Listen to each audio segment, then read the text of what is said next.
All right, Mark, we are recording. Is there anything that you want me to do before we properly start? Yeah. So one of the key things in yoga is breath, and why don't we just start with 5 of those breaths? Perfect. So How we do that? so sit up nice and tall, shoulders up and back. Close your eyes, and inhale through your nose. And as you inhale, filling the belly up with air. And then as you exhale, feeling the belly contract towards your spine. So that's 1. Inhale. Exhale. 2. Inhale.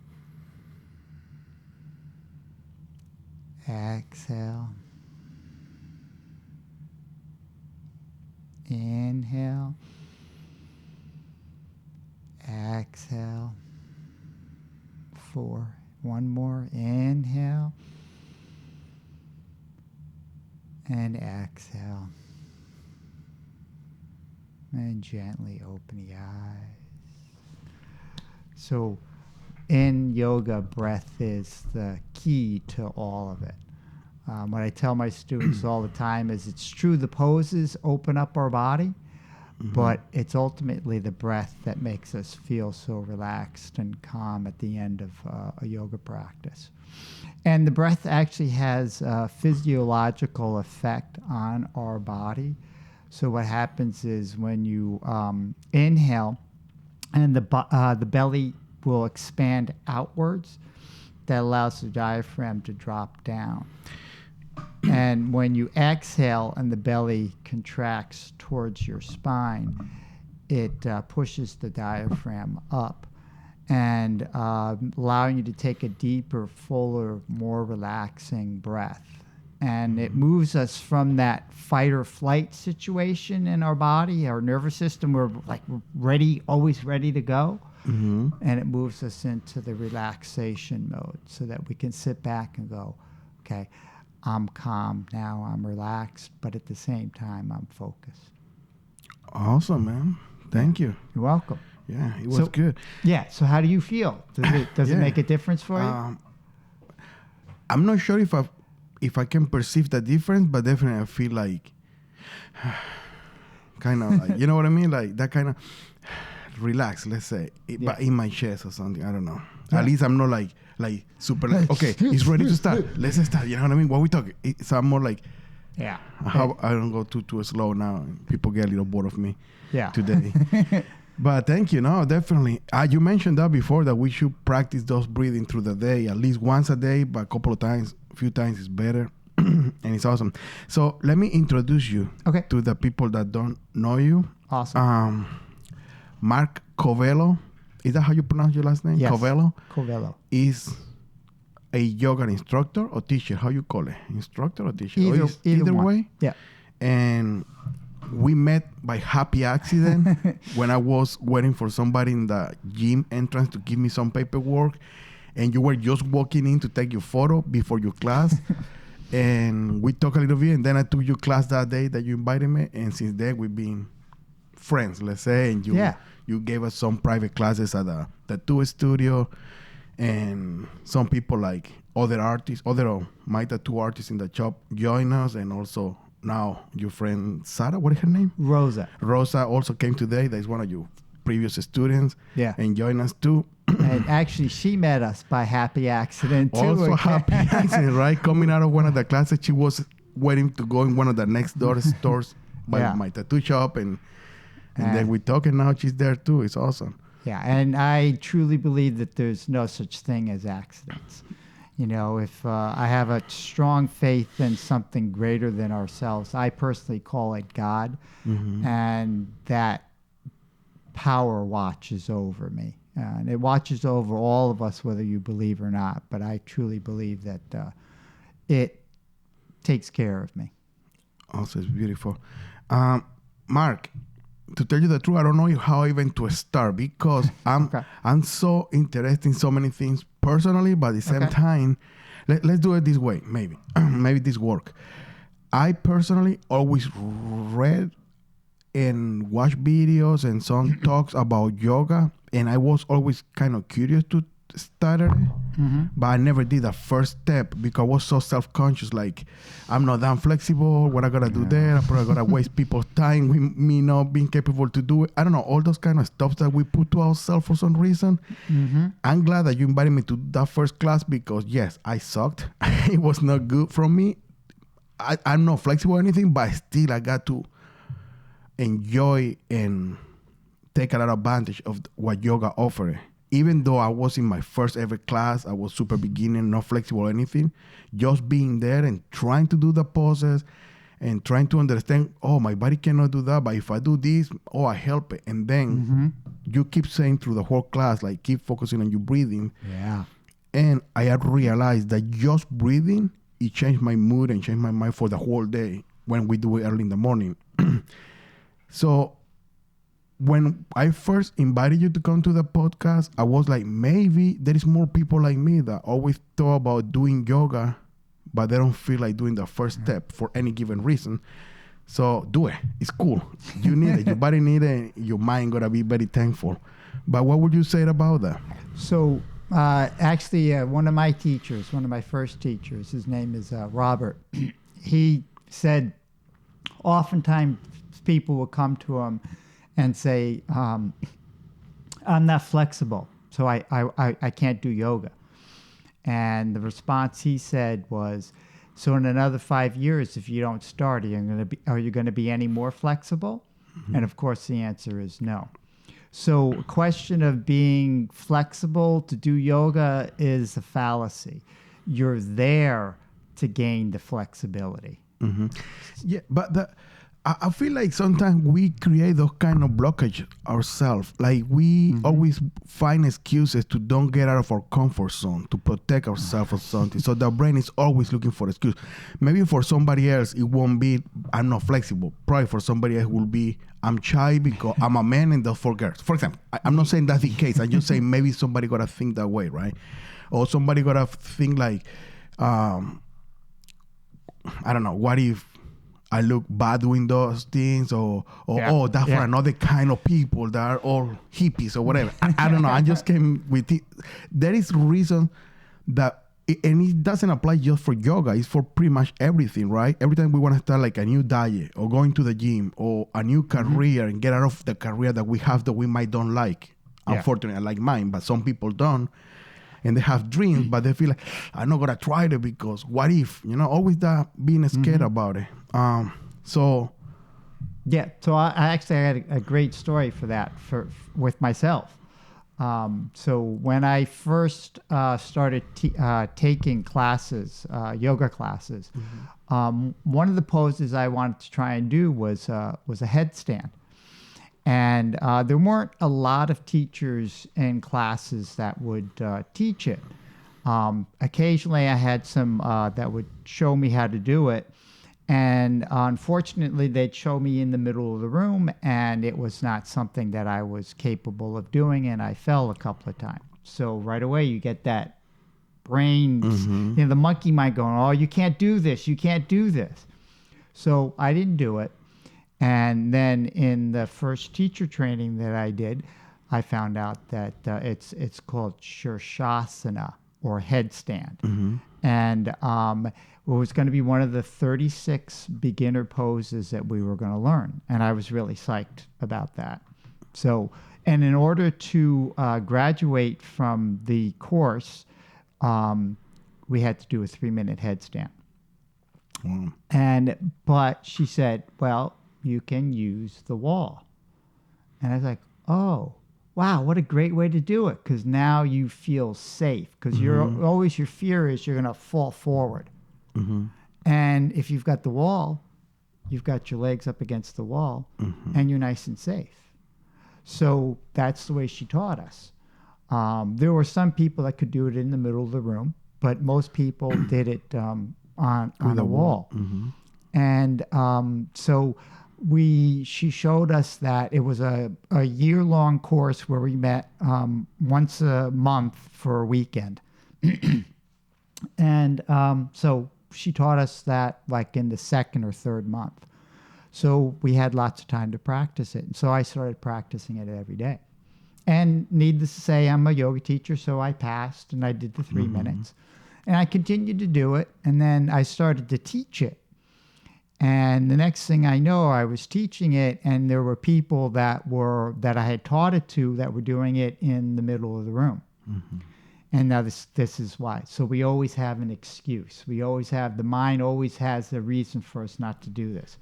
So I said to myself, okay, so what are my reasons for why I can't do it in the middle of the room? And I go, yeah, they're just excuses. They don't mean anything. You can do it if you just practice it every day. And so I started to practice it every day, slowly moving my hands further and further away from the wall until I could do it in the middle of the room. Cool, man. Yeah. So it's just, and again, So it's basically a start. Just a start, right? And do it and get out of the comfort zone. Yeah.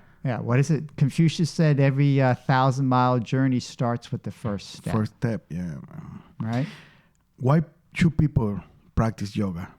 What is kind of the benefits? I'm sure it's like different grades, right? Like the basics. Yeah. To improve your breathing or your body or whatever. Help you tell me. Yeah.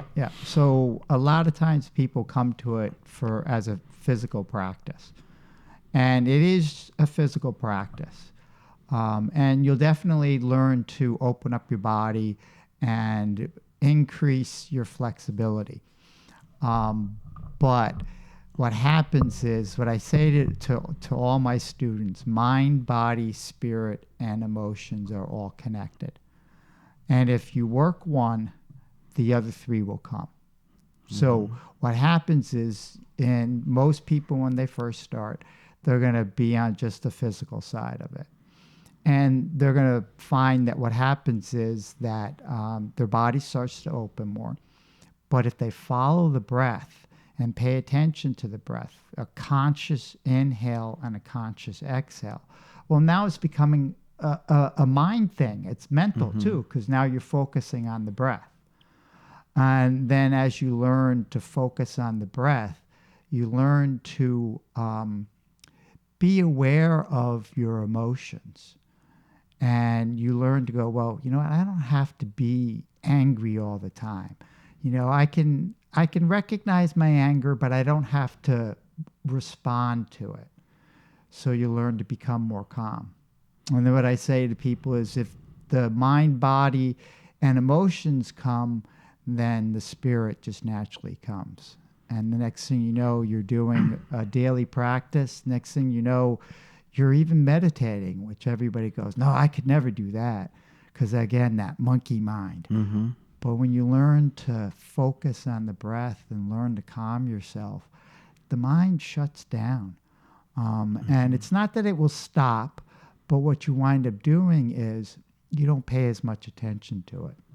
So, and that's one of the things. The biggest thing to stay relaxed is not to have that mind going all the time. Trying to be in the present moment at as much as you can. Okay. I have done yoga for a few classes. It's not like I have any experience at all, right? But I experience it. It's contradiction, but you know, it makes sense at the same time. Yeah. Something that, let me see, is for me is very challenging.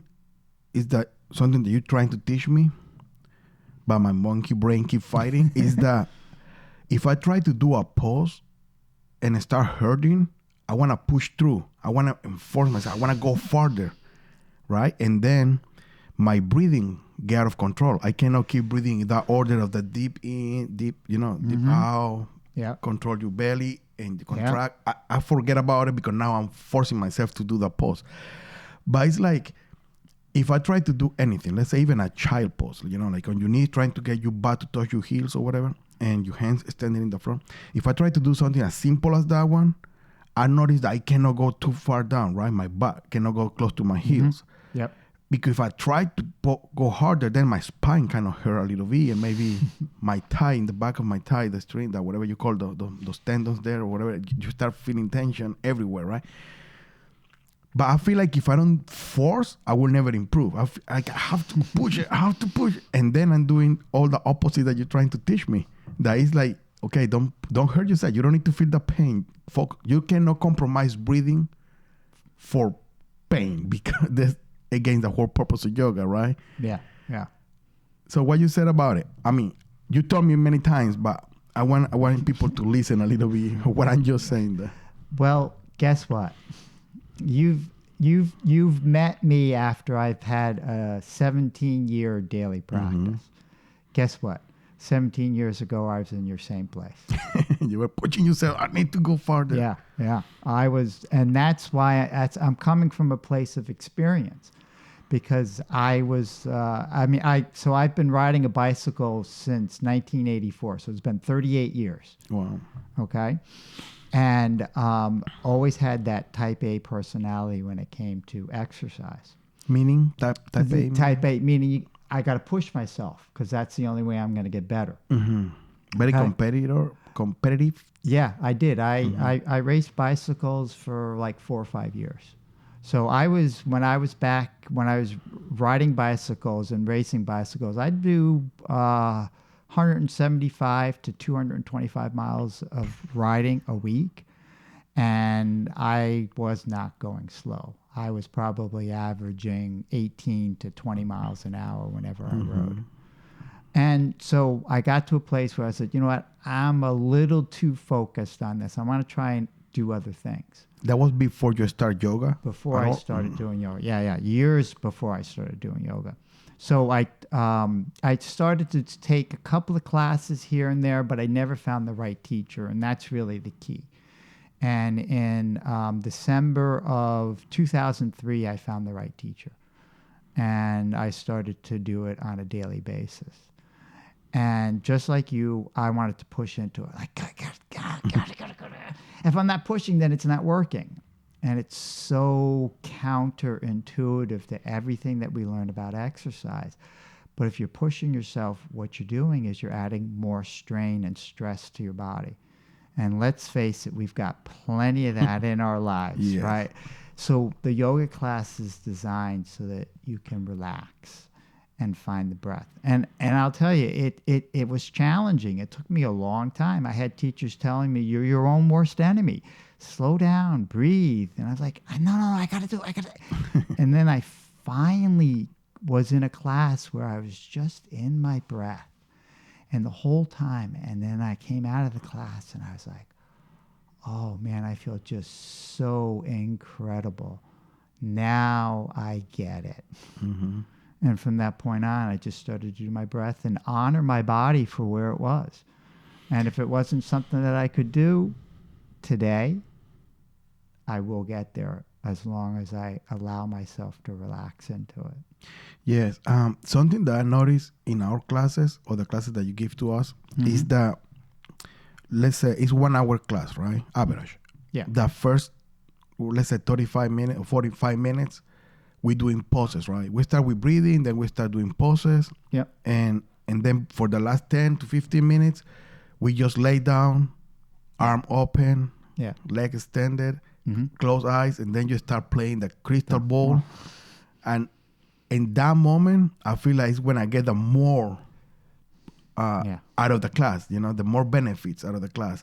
Because during that moment, what was it? Yeah. In what way? Because during that moment, my body's really relaxed. I don't feel no pain or anything. I feel like even when I'm just letting down, just being flat in the floor, it helps you to stretch ways that you don't stretch when you're laying in a bed, because you're not really done stretching a bed. Yeah. Because in this case, you're right after doing poses and being in some kind of pains and uncomfortable position, and now you just extended, your body feel like tenseful. But after that, or above that also, is that the breathing. It is now you just breathing, you just focus on the breathing, and that sound is so intense that comes from that ball that don't allow you to. The monkey brain doesn't allow it to come too far, because you just feeling the woo in your brain, and then you try to focus. It's almost like a psychedelic trip for like 10 seconds. Like you kind of almost see fractals. If you close your eyes and focus on that sound, you can almost see fractals coming there. Like you really are in that moment. Yeah. And because you breathing and you in that moment, and all of that is happening at the same time, plus the sound, don't let you monkey. When he ends with the little bells ringing and whatever, Yeah. and then the goodbye, Yeah. that you always say. Namaste. It's like, I don't know, man. It's completely different before that moment, after that moment, every time. It's It's completely different. And because right now we just do it twice a week, even though we should do it more, but my schedule is super crazy. If I would do it every day, I wouldn't notice it as much as when I kind of do it on Monday, and then the stress of Monday afternoon and Tuesday and Wednesday accumulates, so we do it again on Thursday morning. Yeah. So you feel the difference between the before and after that moment. Yeah, I agree, but like I said, it's been a daily practice for me for 17 years, and it really changes everything. And I get where you're coming from, because I understand that, because I was there too. You know, I was only doing it, a couple of days, 3 days during the week. But once I started doing it on a regular basis, and once I started doing it on a daily basis, it was just so amazing. And I was like, I don't know why people don't want to do this every day, all the time. So, I started doing, a daily practice, and it was only like 15, 20, maybe 25 minutes in the morning. But the next thing I knew, that morphed into, so now when I have the time, like tomorrow, I'll do 3.5 hours worth of yoga in the morning, all on my own. And then I'll have a class that I'll teach later on in the evening. So I'll do 4.5 hours of yoga. Wow. And what happens is, I'll come back to what happens. But what I have is, and I saw one teacher. I came into a class, and she had a shirt on, and it said yoga dealer instead of drug dealer. I like it. And I said, yeah, I did too. So I've got some T-shirts made up with that. And the reason is because what happens is you get addicted to it. It feels so good that you want to do it. So you start doing it more and more. And then as you start doing it more and more, it's this wonderful cycle. You just want more and more and more and more. And it's an addiction that is so good for you that it's just, all it has is positive aspects for your life. So Yeah, it's insane. It's like most of those challenging things that we try to do, like for me, going to the gym is a challenge. Not because it's so hard to do exercises, it's because getting out of the bed at 5 in the morning and drive myself, when it's this weather, it's even worse. Like we right now, like what, probably like 25 or something. Fahrenheit is like minus something. yeah. Centigrados, whatever. So it's harder for me. But every time that you say like, okay, it's hard, but it's not that hard. You're just being lazy. Just let's do it, right? And then you do it. And then you go a couple of days, and then you right away start noticing that you feel better, and then you want to do it more and more. So it's like every time that we try to do something that is challenging and we overcome the first barrier, you want to go to the next. And it's probably one of the biggest reasons that video games are so addictive to many people. Yeah. It's not just how entertaining they are, that they are super entertaining, and no graphics and no whatever you're doing. It's just that you accomplishing or you overcoming challenges. Yeah. As soon as you overcome a challenge, is that dopamine, whatever in your brain kicking, and then you feel, oh yeah, I can do this, and then it's the next level. So it's similar to what is been happening with me in yoga, even though I'm super new and still I miss a couple of classes. But it's like, okay, I gotta do this pose, and then I cannot do like a warrior pose that is super basic and simple, right? Let's say. But I can still struggle on that the first day. Then by the second day, you feel like, oh, my foot has to be here. Now I'm in better balance. Yeah. Oh, my hand has to be this and high, not too high, just that. So you're like, oh, I can do this. Next day, you got that one. Okay, give me the next one that I cannot do. I gotta improve this one. So it's that kind of battling to improve every day. So not battling. Battling is that word I'm trying to find in my Spanish brain. Okay, honoring your body for where Okay. it is. So you Honoring. you accept where you are, Uh-huh. and So, that's really the key. uh-huh. But it's like, again, I'm doing it wrong. I understand. I'm trying to adapt myself.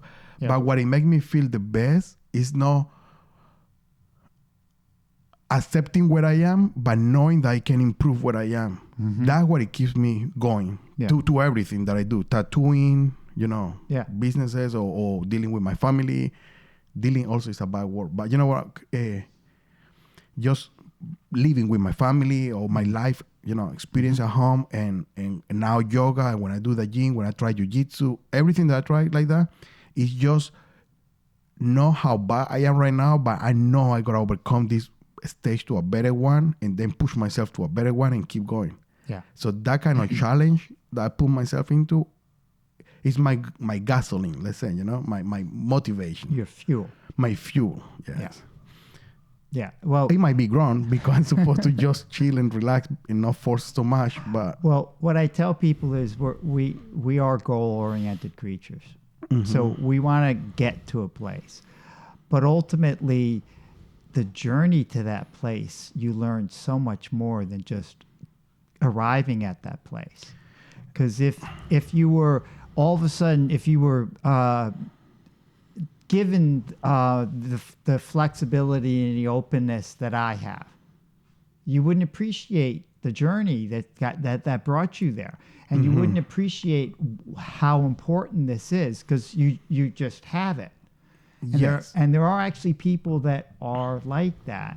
There's not many, but there are people that just can do yoga, because they have a naturally open body. So they still get something out of it because they're getting the breath out of it, even if they don't open their body as much as, most people do.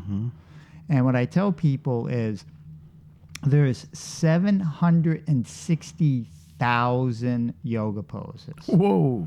Okay, so now everybody thinks, okay, so that means that there are each one of those 760,000.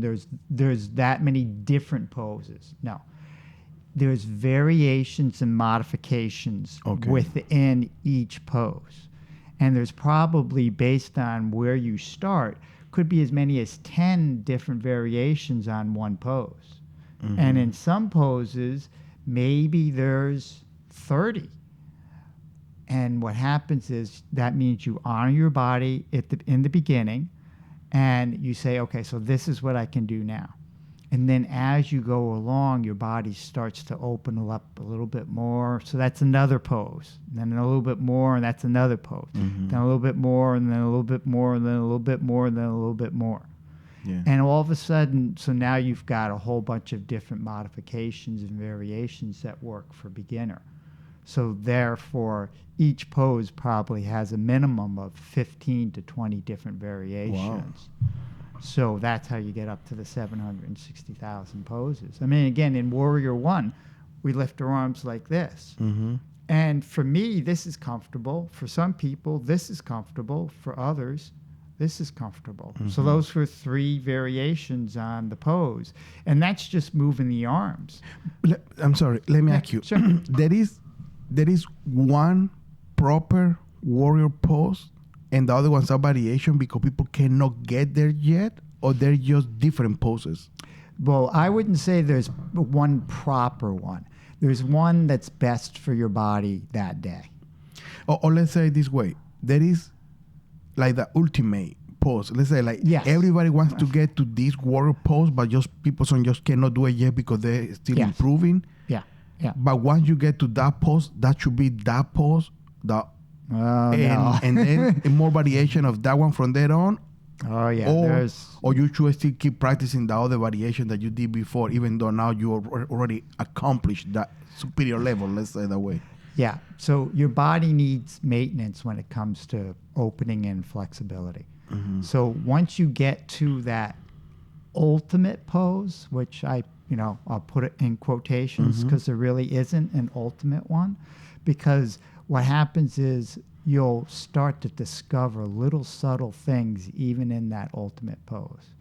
So in Warrior One, ideally what you're doing is you have your forward leg and it's parallel to the ground.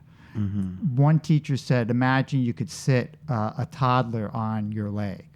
And that's the ideal pose.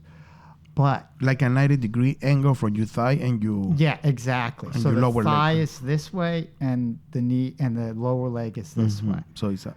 But there's other variations even within that, because one of the things you can do is, so now your leg is really engaged. So the next place you go is you lift your toes. Okay. And then what that does is that brings the focus more to the sole of your foot. And therefore it changes the way your body responds to the pose. And there's all kinds of different things you can do with the warrior poses. I think there's warrior 1, 2, and 3. So there's and again, within those, there's, 20, 25 variations. Wow. Something that I was thinking, you're thinking right now, I never thought about that too much. When you say it's not just, and this is an expression that everybody said, right? It's not just about reaching the goal, but enjoying the journey, right? You have to appreciate the journey. Something that I noticed on myself, and I guess it's common for everybody, but I'm not sure, is that to start, I have to focus on a goal when I'm starting anything, whatever it is, right? And I pretty much never get to enjoy too much the journey. For example, I like to paint, right? But I'm not great at it.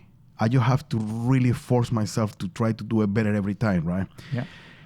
My goal, my mindset in this situation is I need to try to get good painting, and I'm frustrated to the process. I'm not really like just enjoying, and it's just meditation and colorful moments in my brain. It's more frustration, like why these brushes doesn't work as I want, why this brush stroke don't stay as I want, why the canvas move, or why I use another kind of surface and it doesn't work as well as when I use the canvas, or what if I use this medium, or what if I use this brand of color. It's so many different stuff that's happening that it's like a constant battle. It's not just take paint and paint. It's just like, should I do this color? Should I do this mix or whatever? Because I'm not in a professional level. I'm just always trying to learn and improve. And when I get to a comfort place that I like what I'm painting, I right away try to do something different to keep pushing, right?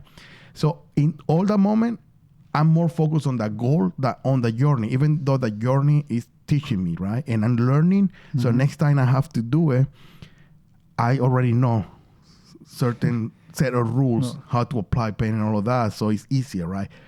But then after some time, when I get comfortable, is when I feel like now I enjoy the journey. It's like it's hard to enjoy the journey when you live in that pain, let's say that way. But after you accomplish your goal, then you feel like, oh, the journey was good.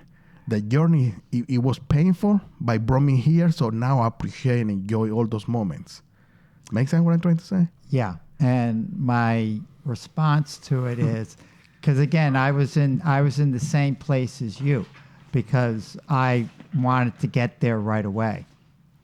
But there's an expression in yoga which is called santosha, and it means contentment. What is the name of that? Santosha. And it means contentment. And so if you're focusing on the end goal, you're not truly in santosha. You're not content, because you're always striving for something further. Okay? And again, I understand it, because you're sitting there, you're trying to reach something that seems almost impossible for you. But again, it is available to everybody, because I had the same body type that, athletic body, tight muscles, but it all opens. So if you learn to be content with where you are, and I'll say it again, where you are in the moment, in the breath, then that will come. How we how we understand the concept of being content and where you are, but at the same time find the driven to keep pushing to progress. Don't get comfortable, and because sometimes being content when you where you are Yeah. is kind of the same as trying to stay always in your comfort zone. Let's say it's not the Okay. same, but it feels the same sometimes. Yes. But being always in your comfort zone, it really prevents you to grow. You need to kind of get out of the comfort zone to learn experiences and keep growing, right? Yes. But again, in yoga, it's called effortless effort. Wow. And you're in a place where you go, yeah, this is a struggle. But if I go, now it's not as much of a struggle because I'm in my breath. Mm-hmm. And as soon as you get in your breath, the monkey mind goes, oh, I can't talk to you when you're there. You're calm and relaxed. So I'm going to have to shut up. I'm not going to be talking to you. And all of a sudden you go, oh, so this is where the contentment comes from. Because yes, you are striving for something, but you're Not struggling. Yeah, that's a better way for it. Like you're striving but not struggling, right? Yeah, yeah, your body The more you goes. struggle, the less you're really doing what you have to do in yoga, right? Yeah, yeah. And again, I get it. I was there. You know, I spent decades riding a bicycle and racing and trying to get better and better and better and better. Mm-hmm. And I still ride a bicycle. And the reason I can still ride a bicycle is because of the yoga that I do. Yeah, I would say as right now, with almost no experience at all in practicing yoga, I would say one of the main things that I feel so attracted to it is how you use the word, I forgot the word. It's Zen. contra. It's like it's Not like sure. no, yeah. It's like it's you normally are trained through your life to just push harder, Yeah. go. If you want to succeed, you have to work. That people that just Yeah. Elon Musk, he sleep just 4 hours a day. You have to keep going. You have to keep going. Everything is go harder. When you're tired, just suck it out and keep going. Kinda, right? Kinda. Yeah. Yoga is all the opposite to that. By take you to a very far place that you really need in your mind and your body, Yeah. right? Yeah. So it's just starting yoga.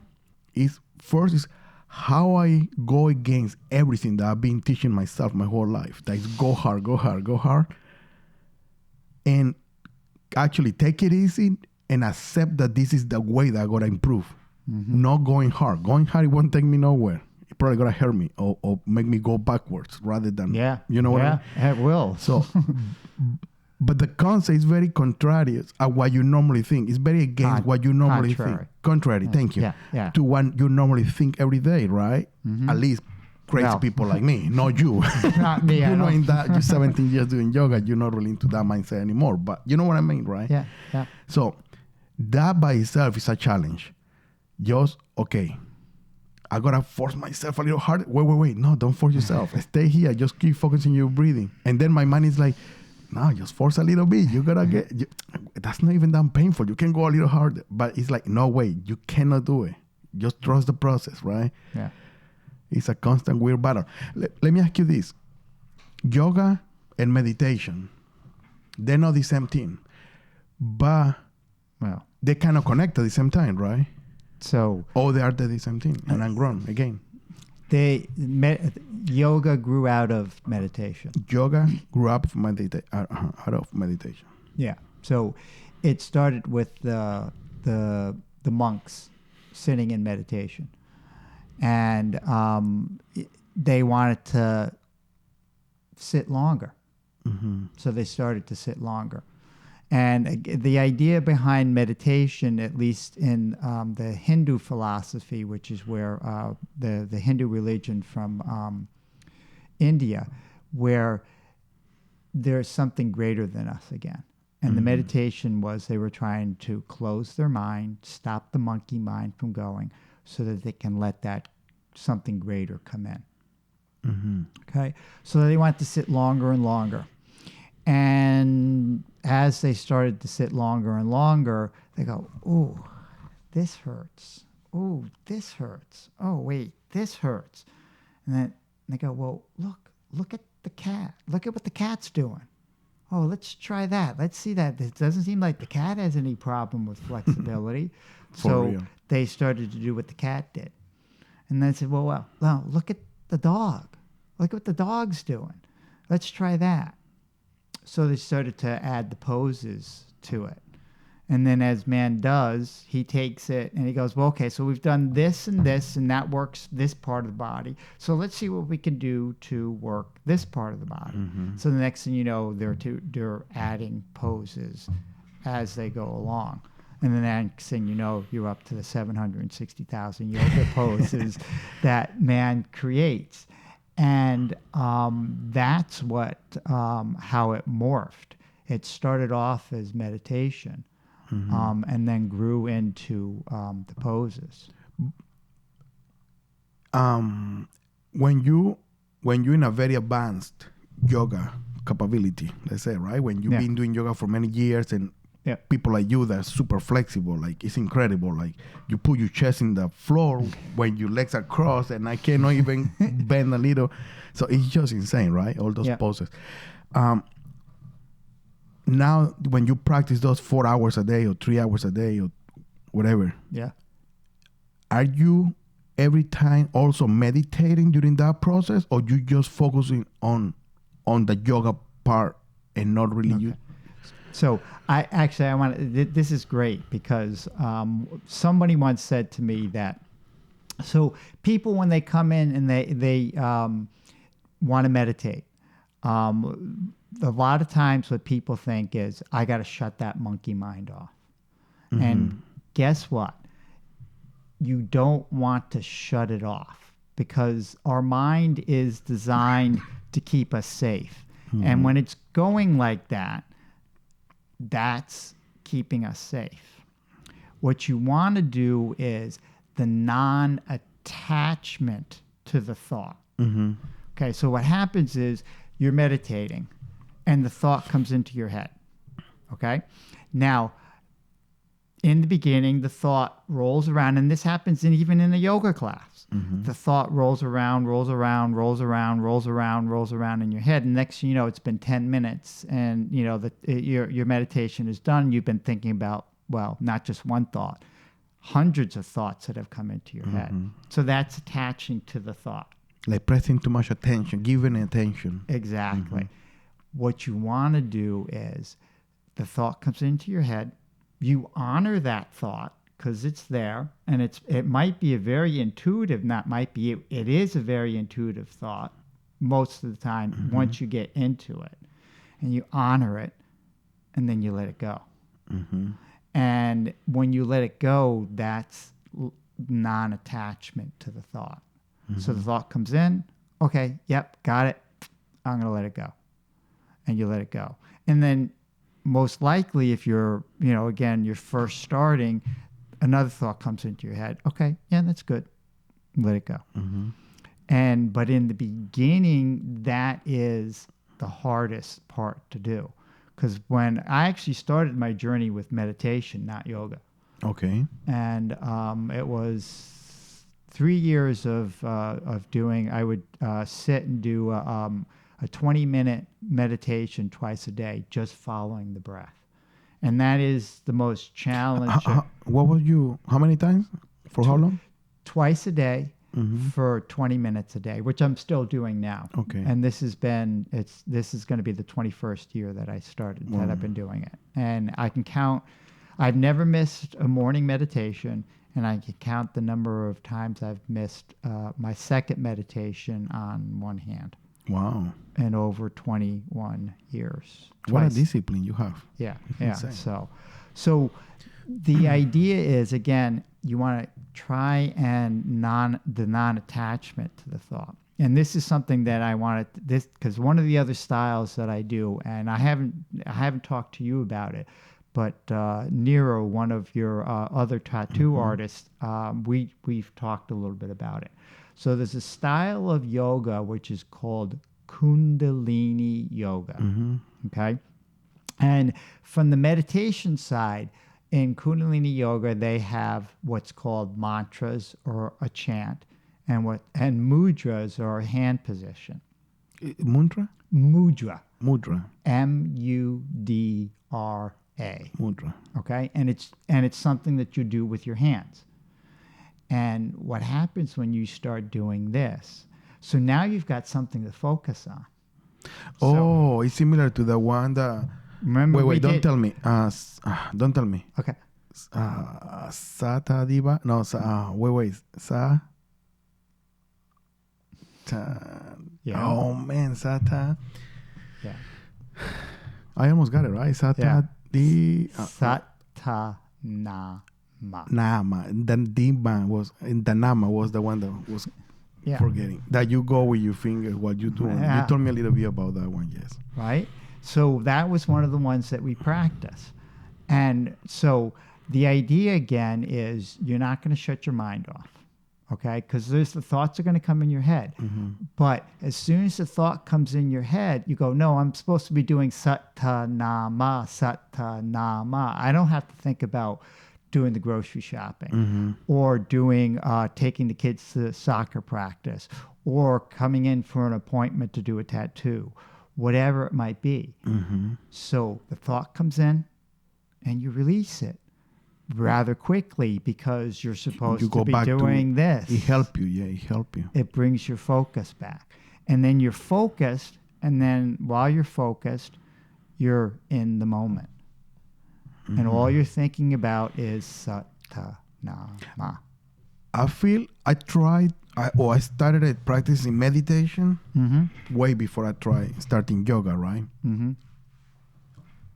I feel a lot of benefits. Even though I don't do it so much or so often or for so long, still I find the benefits of just sitting for a little bit and focus. I try to do it in the breathing and try to focus. It's something that you teach me that, again, it's kind of against the norm. Every time for some reason, and I think it's something that we learn through when we grow.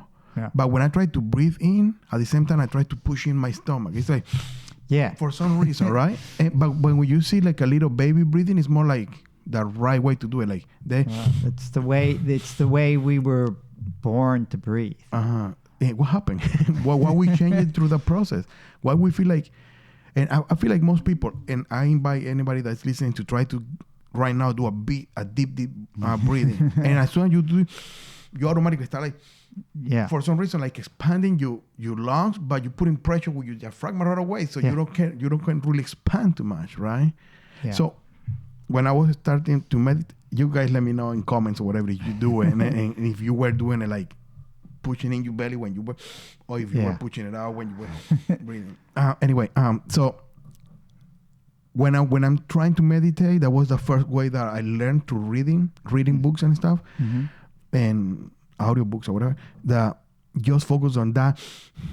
And yes, your monkey mind, that you gotta count like, oh, I have to get ready for work or whatever, and then but I intentionally start like, okay, don't think about that, it's there, but whatever. Now again, the sound of the breathing, I try to focus on the sound, or I try to focus on my belly, or I try to focus on on something else, and right away I go back to the breathing. It's hard because you think about something else, but even though I'm getting very distracted, just having those like 10 minutes or whatever to breathe, sitting there, it gives you another perspective.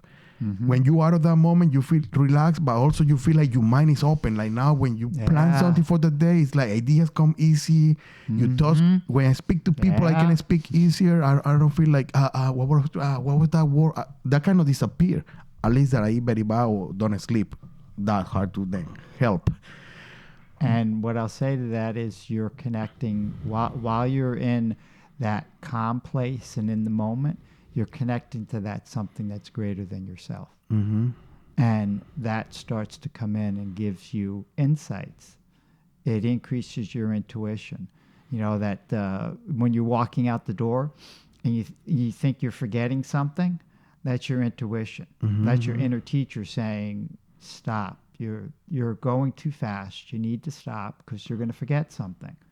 And now what I do when and that doesn't happen for me any longer because I am fairly disciplined and focused. So I know the things I need to do when I'm going out the door. But every once in a while, it does still happen to me. And I stop, close my eyes, and I take 3 deep breaths. And usually, if I've truly forgotten something within the first breath or two, remember. I've remembered because I'm now in a calm place, and that something greater comes in. Yeah, this is what you forgot. It could be. It should be. It's probably cool if we could, every time that we cannot find the keys, just stop and breathe and now I know, but it's not that easy, right? You need to kind of build Yeah, a full. and that's one of the things that I talk about. It's an awareness. So I don't lose my keys. My keys are in 2 places. They're on the coffee table in the living room or in my pocket. Good. And that's the only place. And that's because I'm aware of it. I always say, okay, so here's my keys. Where are they going to go so I don't lose them? Now, I don't remember. It was probably 6 years. Well, no. Yeah, let's say 6 years ago. I lost my keys and I started to look for them. And they were in the refrigerator. And I was like, how in the world did they get there? They were in the refrigerator? In the refrigerator. So I must have come into the door and I was so focused on I needed a drink of water. So I reached in, and next thing I knew, in order to grab, you're using your dominant hand. You have your keys, so you put your keys down and put them in the refrigerator, grab the water, and take a drink, put the water back, and then next thing you know, you got to go out, and you're like, where are the keys? Wow. But that doesn't happen any longer because, again, I know I'm focused and I'm aware of what goes on. I won't say all the time, but a lot of the time. And so let me circle back a little bit to yoga and meditation, right? Normal yoga practitioners, right? People that practice it like all the time. Yeah. It's common, it's part of the yoga process to meditate while you're doing the yoga, or it got nothing to do. Like you could, but it's not necessary. When you do yoga, you do yoga. If you want to meditate, you do meditation. Well, when you're in your breath, you're meditating, right? Isn't that? Yeah. So when you're doing a yoga pose, you're in your breath. So you're meditating. For me, for example, yes, I'm present, and that's what it counts for me as I'm meditating. But I'm thinking too much about what is my foot. I'm doing this right. Is my back straight? Is my arm? Why my shoulder hurts? Oh, I wonder is this gonna hurt when I'm tattooing today? Oh man, my back muscle kind of. My hand is like that. Oh, it hurts here. Oh, it hurts there. You know, it's like constant in that battle. So yes, definitely, I'm not really thinking about other stuff that I have to do. Like I have to go shopping. I have to do this. Oh, why I'm wasting my time here? Like all those thoughts are not there. But at the same time, I'm not really calm. I'm there. I'm there. I'm trying to battle that moment. And you need to start becoming every day, all the time, because in the very least, the 2 days that we meet, which are Monday and Thursdays, it changes, and it's really amazing how it changes, and it's just a matter of that practice, and that's why I say to people, you should have a daily practice. And everybody goes, no way, I'm not going to do an hour of yoga a day. And I say, no, I will do it if I have the time. Yeah, well, so that's the answer. So it's always a matter of time. And what I tell people is, surely you've got 1 minute in your day, and you do those 5 deep baby's breath or yoga breaths. And you do it every day, ideally the same time during the day. But that doesn't have to be the case, but that's ideal. And then you do it for 40 days in a row. And 40 days in a row sets the habit. That would be something that... 40? 40. 40. Yep. And that will be, you'll have the habit. And I want to tell a story about this because this is the best proof of how the breath works. And just 1 minute a day. So her name is Michelle, and she's now a friend of mine, but she started off as just somebody that I knew from my oldest brother, Mike. And every year, Mike has a New Year's Day party. and a group of people get together to celebrate New Year's. And this one year, Michelle started to talk to me, and she found that I was a yoga teacher. She goes, "Oh, I want to do yoga." And I said, "Well, okay, I've got something that you can do right away." She goes, "Oh, no, I don't think I can do it here." I go, "Yeah, sure you can. Just close your eyes. And you don't even have to close your eyes right now. And we did 5 breaths together. And she goes, "Is that all I have to do?" I go, "Yeah, that's all you have to do. Just every day, 40 days in a row, and you'll keep doing it." Okay? So I told her. Now, I never see Michelle until the next year when my brother Mike has the party. So I saw her the next year. And as soon as I came in the door, she walked up. "Oh, those 5 breaths are amazing. I can't believe how great I feel when I do them. I feel so great. Now I do it 3, 4 times a day. Sometimes I do 10 of them 3 or 4 times a day. Oh, it just feels so good. It's like magic." I go, "Yeah, isn't it?" And she goes, "Yeah, it's fantastic. I'm going to keep doing it." So the next year I come back and she goes, "Oh, I got another story for you." So she said that her 14-year-old son at the time, he's probably now closer to 18, but 14-year-old son at this time, and I emphasize son, and I'll tell you why. So at a little further into the story. So every day what they would do is they would do this walk around this little park.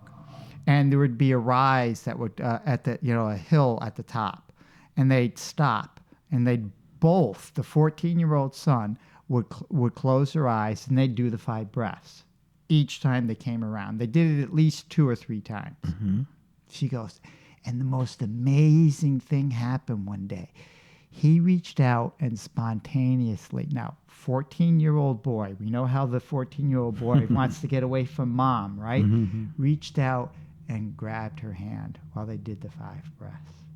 She goes, "It was the most special moment I've had with my son in so long." So next year she comes back. "Oh man, I can't believe it. My husband Mike, we're having yoga date night." Wow. Every Monday night they go to yoga together. Wow. The next year I come back is, "Oh, you know what? I'm thinking I'm going to do a yoga training. I'm going to become a yoga teacher." Wow. 1 minute a day, 5 breaths to start. Now, of course, this has been over a process of probably 6 or 7 years, but she reached the place where she wanted to go out and start teaching. And all from just 1 minute of breath a day. Yeah, I have this friend. She lives now in Hawaii. She's from Venezuela. And she practiced yoga. And I think she got certified somewhere for that. Yeah. We spoke about it a couple of years ago, about the benefit. She was telling me you should do it and all of that. And, of course, I didn't listen. But for me, I will have right now 2 years experience, right? You just said it. That ain't going to pass no matter what, even if you try to do something about it or not. Yeah. But yeah, it's like that. She started it and loved it, and then kept going, and to the point that she wanted to teach it and grow from there. I noticed something about yoga, and I might be wrong again. Might be something in my perception. No, there's nothing wrong. You're learning. Yeah, no, but something that I noticed is for a lot of people that practice yoga, it's kind of almost like a cult. Let's say, not like in a negative way, like a religion kind of situation. Let's say, like people, it's similar to vegans or similar to, and again, I'm not saying in a negative way, because it might sound like I'm trying to make fun of that, but it's not the idea. But I feel like people that start doing it and spend some time doing it, they feel the necessity to talk to you about it, and they change their life around that kind of lifestyle for yoga. It's not just, I gotta go do yoga and come back to a normal world. It's like little by little, people start kind of transforming themselves into better eating, being more polite, trying to share this to everybody. Like, you should do it, you should do it. It's kind of a cult. You know, again, the cult is a very negative word, or at least it has negative implications attached to it. You know, because all the things that happen in cults. But You know what? You know what I'm trying to say is. There's a spirituality to it. Mhm. And what I say when I say that is, you recognize that there's something greater than yourself, okay? But you don't necessarily. Some people do, but you don't necessarily adhere to one type of religion. You don't consider yourself Jewish. You don't consider yourself Hindu. You don't consider yourself Buddhist or Catholic or whatever else it might be. You're just at one with something greater than you. Mm-hmm. Yeah, And it's not like you try to replace your own religion for this No. new. It's not No. like that. But No. what I'm trying to say, and I find difficult to express the idea, is that people receive something special through practicing yoga Mhm. that change them in a positive way, Yeah. and they feel like they now want to share that with other people too. Yeah. Well, see, so for me, it's when I started the journey 21 years ago, I was told don't preach. Uh-huh. Okay. Sharing is different than preaching or complaining. It has a different energy. So I want to share it with the world. I don't want to preach it to the world. Mm-hmm. Okay. I don't want everybody doing yoga unless it works for them. Okay. And so for me, yes, come learn from me, but ultimately it's going to be something that is going to be different for everybody. And again, that word santosha or contentment, Mm-hmm. that's where you want to get to. You want to find that contentment within yourself. And is yoga one way to do it? Yes, absolutely. Is praying a way to do it? Absolutely. Is meditation a way of doing it? Absolutely. Combination of all three of those? Sure. Going to church? Yeah, absolutely. But again, everybody is different, so everybody's going to find their own way. Yoga is one way. Again, I had one friend, he was somebody that I used to bicycle ride with. And again, he was really intense into it like I was as well. And he said to me, I'll start doing yoga when they prove that it works. Now, as soon as he said that, I said, I'm not going to preach to him because he's not ready to hear it. Mm-hmm. So I didn't say anything, but the thought that right away came into my head is yoga's been around for 8,000 years. Mm-hmm. If it didn't work, why are people still doing it? For real. And so I let it go. And they're actually, so again, as I said, yoga started as just as meditation. And they found in India a little statue, a clay statue of somebody sitting in the classic lotus pose for meditation. And they carbon dated it to 42,000 years ago. Whoa. So that's, if you look at meditation and yoga being the same. I'm sorry, it was like, you don't know if that was clay or carving a stone or something? I believe it was clay, but I could be mistaken. But it was 42,000 years old. Wow. So people have been practicing it for 42,000 years. What kind of human were around 42,000 years ago? There were, yeah. Especially, and again, in India, because, again, people came up from Africa, and then they started to spread out, and, early on in India was, so, yeah. Wow, that's incredible. Yeah. We reached 1 hour, and I think you have to go do something, right? Yeah. So we can leave it here for now, and we can see another day and keep talking more about all of this, because I'm sure there is a lot of people that are going to be interested. So Marco Bello have a private studio where he teaches just very small groups or one-to-one. Yep. Also, he teaches LA Fitness in Norwalk and Stanford. Yep. And in my shop. Yes. Give private classes to us in my shop. And the Westport Weston Y. Oh, okay. And I actually, one of the other things that I also teach children and families, which I think is an incredible thing to do. It's so powerful. And the last one, and if you really want to get into yoga, is Kundalini yoga, which for me has been the most transformative type of yoga that I've ever done. It's not what we do, right? No. It's Okay. different than what we do. So, but So next time we that's- talk more about that. So that was the Satta Mhm. Nama came from Kundalini yoga, Okay. and so it's very powerful way. The yoga that we practice at the studio, it has a specific name or just yoga? Or just Okay, so poses? let's spend a few more minutes, can we? Yeah, no, Okay, as okay. much as you want. Okay, all right. So most of the time when people say, what type of yoga do you teach? I say hatha. Okay. But all yoga is considered hatha yoga because all hatha yoga is, the translation is sun and moon. And what it's implying is bringing things together, bringing the sun and the moon together. Okay. So all yoga is hatha. Okay. But again, most people don't know that within hatha yoga, there's lots of different things like Kundalini. So the style of yoga that I teach is, there is a teacher. He, I think, 2003, he passed at age 96. And it's called Iyengar yoga. Iyengar.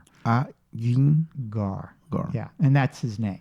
Oh, okay. That's the teacher. It translates something or just his name? Not that you I know? don't know if there's Okay. a translation, but that's his name, and so therefore that's the style of yoga that I teach.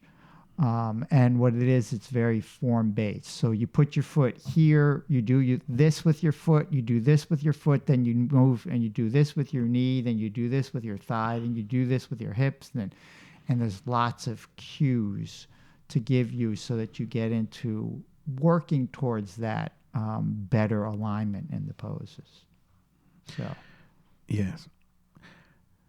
Every time that we try to start practicing anything like martial arts or whatever, no knowing is so absurd to create concepts in our mind when we don't know what we're thinking or talking about. But we do it all the time, right? Yeah. So it's like, okay, I gotta practice jiu-jitsu, but that seems so hard. Or how I gotta, probably, I can grab it from here, I do this, or probably push. And then you start practicing and they teach you, don't put your hand like this, put it like this. Yes. And it's a whole world of you know? So it's like, oh no, if I'm there and I learn by the masters or professors, right? The black belts or so on, they really know. So they teach you the little things that don't make sense. Like you put your hand like that and push a little bit so your shoulder go down and then the head gonna get there. So then you can do this. It's like, oh my God, it makes so much sense. It's similar to yoga. Yeah. Doing this pose, I was struggling. Like I feel like I gotta fall. And then you say, move your foot a little like straight, point your toe out and your knee in. And then I was like, I'm balanced. That was easy. Not knowing and trying to create concept is one of the biggest mistakes I have in my life. And I think many people is also victim of that. Yeah. But it's when we don't know about something, but we try to create we try to understand it from a point of ignorance instead of learning it. You know what I mean? Yeah. It's complicated, right? Yeah, we're looking for that goal. Yeah. And we're not looking for the journey. Yeah. And when when you start to do the journey, it's like, oh wow, this is a really special place. Yeah, okay, I'm looking for that headstand or that handstand. But yeah, I don't want you to take me wrong when I say I don't enjoy the journey. I definitely enjoy journeys. For me, awesome. I love seeing my tattoo done at the end of the day, but I love the whole process, not just doing it and guessing and understanding steps, but talking to my clients and listening to music or watching videos or listening to podcasts. Or the whole thing, I love it a lot. It's not just the tattoo or the money after that. Yeah. I barely never think about the money when I'm tattooing or designing or anything. I just think about this final product, right? Yeah. But of course, I enjoy the process. What I was trying to say, I don't know if it came clear or not, because sometimes I complicate conversations, is that when you first start learning something, it's very hard to enjoy the journey because you're struggling through all that process. Agreed. So at least I set my mind to the goal. Like, okay, I gotta do this painting and I gotta try to make it my best. So I don't focus so much on the process. I do the process and I'm learning and I'm doing stuff, but I'm struggling, so I'm battling. Yeah. Once the painting is done, okay, I like it, or I don't like this area. Next time I gotta improve that better. Sorry. After doing 10 of those paintings, let's say for example, I feel like my paintings, sorry for keep repeating the word, now my work now looks more solid and strong, let's say. Yeah. Now I feel like, I enjoy all this process. Let me give you an example. I worked construction for 7 years, and I hated it most of the day because I wanted it to be a painter, and then I became a tattoo artist. So I was feeling during those days that I was miserable, waking up and taking people's shit when they're so rude to you, when you painting their houses for no reason, just because they're entitled. All of that, it always, was to me. And then I struggled with money because I stopped working for 2-3 weeks at a time just to paint, because I wanted to paint, not to paint houses, but to do my paintings. All that happened during those times, right? Then I became a tattoo artist, and then I tried to really learn it, and I was barely sleeping, and it was hard days or whatever. When now I look back, I really enjoy all the time. You know what? When I was struggling with no money, no food or whatever, of course I wasn't being happy. I wasn't feeling like, yes, this is my experience. No, I was like, fuck this shit, Now, I'm sorry for the bad words. Okay. Because you're super polite and I'm just saying shit word. But now looking back, yes, definitely enjoy that journey. And every of those setbacks and all of those bad moments and all of the good moments and all of those are great experiences that teach me so much that now I can do so many things with my hands, or myself, or my ideas, because of all those teachings. Probably if my whole life was bubble wrapped, at this point I would be like, no, as I am. You know what I mean? If everything was so smooth and perfect, I probably wouldn't enjoy as much as I enjoy now seeing the final product of a tattoo, of a painting, of a drawing, of even a conversation, So in Buddhism, there's 9 precepts, and one of them is life contains struggle. And in that process, you learn and you figure things out, and you grow and you change because there's a struggle. You want to figure it out. And the struggle is important. It's when the struggle becomes your life. That's when the problem is. So life contains struggle.